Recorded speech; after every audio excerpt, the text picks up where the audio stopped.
2, 1, go.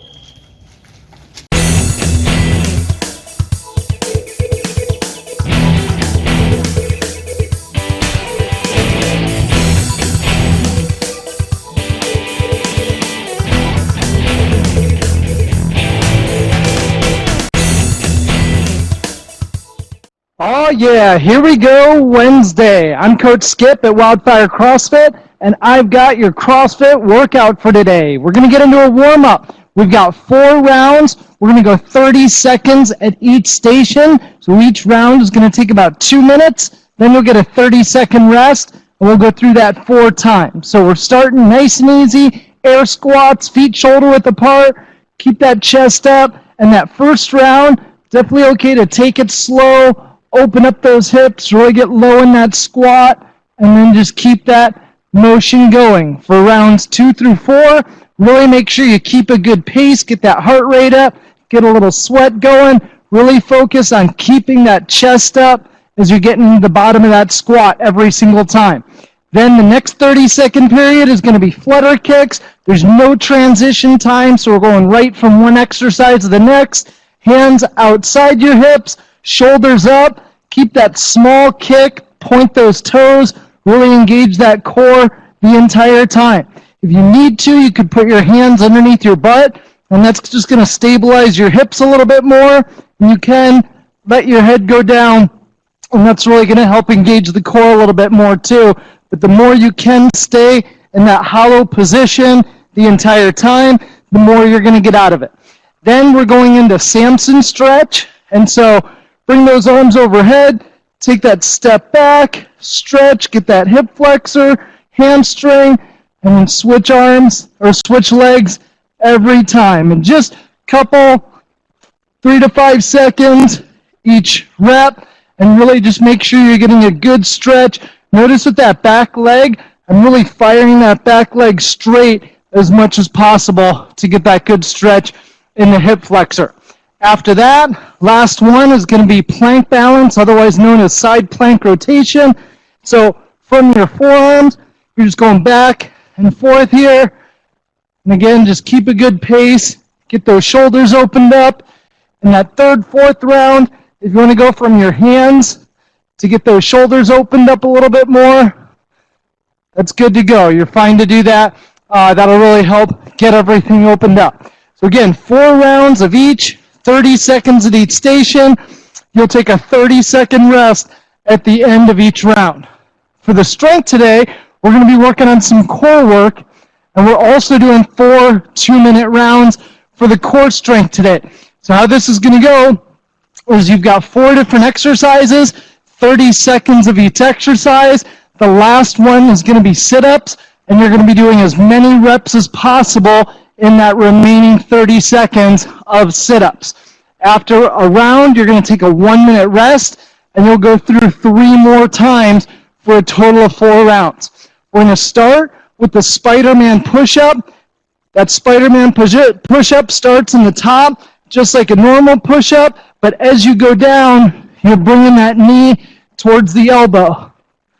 And really get it up as much as you can, and really bring that knee up to the elbow every single time. Even if you need to do these off your knees, same thing. As you go down, bring that knee up, and just switch sides every time, and keep that motion going for the whole 30 seconds. Then we're going to go into Superman. You can do this as a hold, where you just bring that chest and thighs off the ground. If you need to do this, where you go up and down, that's okay too. The hold, if you can hold it for 30 seconds, that's going to be ideal. Really squeeze the glutes, squeeze those shoulder blades together to get the best result possible in this. Then we've got hollow rock, is that 3rd static exercise where we get in that hollow position. It helps to bring your knees into your chest, bring those shoulders up, put those legs out, and that's going to help you find that banana or hollow position that we're looking for, and then rock back and forth for 30 seconds. If you're having trouble getting that rocking, or you don't feel like you're activating the core as much, you can always go to a hollow up where you start straight and just curl and right back down. And keep that motion going into a hollow up instead of a hollow rock. The final exercise, you're going to get as many reps in as possible in 30 seconds. Really go hard, go fast, count those reps because we will score those and be on the whiteboard. Shoulders are all the way to the ground.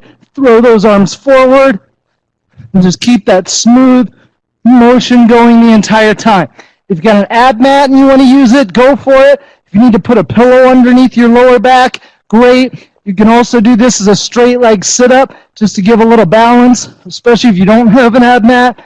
And same thing, just right up and down, really engaging that core every single time. So 2-minute period, you're going through all 4 exercises. The last one, you're doing as many reps as possible in that final 30-second period.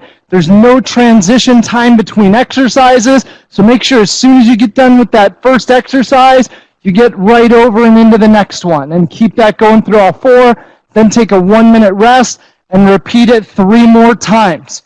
For the workout today, we've got an ascending AMRAP. So we're going to be doing 10 minutes, as many rounds as possible. We've got wall balls and Sumo DL High-pulls. Now on the wall ball, you're going to be starting at 2 reps of each, and then the next round you're going to 4 reps, and then 6, 8, 10, so on and so forth until time is called. So your goal is to get as many reps as possible. You're just going up by 2 reps in each exercise every single round.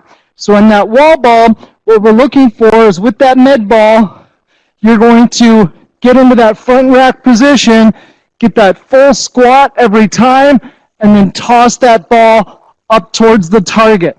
And really make sure you've got something that's about 10 feet tall. The guy's target is 10 feet. The girl's target is 9 feet. And so when you get in here, you're getting into the bottom of that squat, toss that ball up, and just keep it going.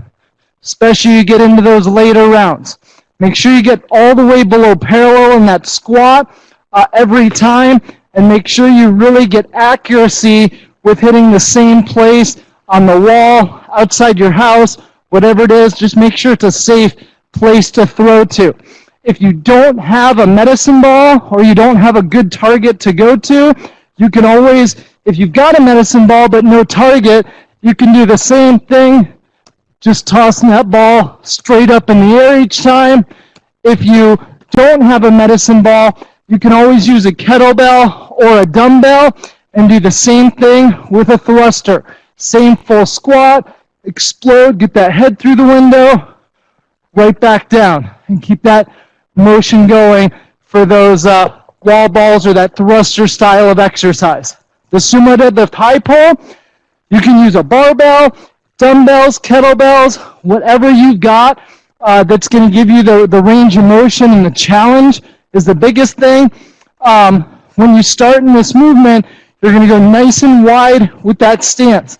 If you think about your air squat stance of being about shoulder width apart, your sumo squat stance is going to be a little bit wider than that. When you get on that bar, butt down, chest up, your hands are closer. If it's a barbell, you're going to be in that smooth part of the bar. You're exploding through those hips, shrug, elbows, finish with those elbows on top of the bar. And really get that explosive motion going every single time. Touch the ground every time in between reps. Again, if you don't have a barbell, but you've got a dumbbell or a kettlebell, with the dumbbell, you can hold it where you've got the head on the ground. Same thing, nice wide stance, butt down, chest up, explode through. Make sure you touch the ground every time as you bring it back down. The biggest thing is, as you start to get tired, as it really gets easy to let those feet start coming in, and all of a sudden your stance that started here, all of a sudden ends up right here, and you start bending over a lot more, and you're really going to feel that in the lower back. So make sure you really focus on keeping that nice wide stance and keeping that chest up every single time. So this is one, it is a burner. So go hard, go fast, really work to get in that pain cave and have fun with this one. You know, make it something that's going to be challenging. The prescribed weight on each one is 20 pounds on the wall ball for guys and 14 for girls, 75 pounds on the weight for the Sumo DL High-pulls for guys, and 55 pounds for girls. As long as it's challenging and something you can go consistently through those reps, that's what we're looking for. You should be moving the entire 10 minutes in this workout. So have fun, guys. Have a great Wednesday and a great rest of the week. If you need anything, let us know. And we will see you soon here at WildFire CrossFit. Have a great day.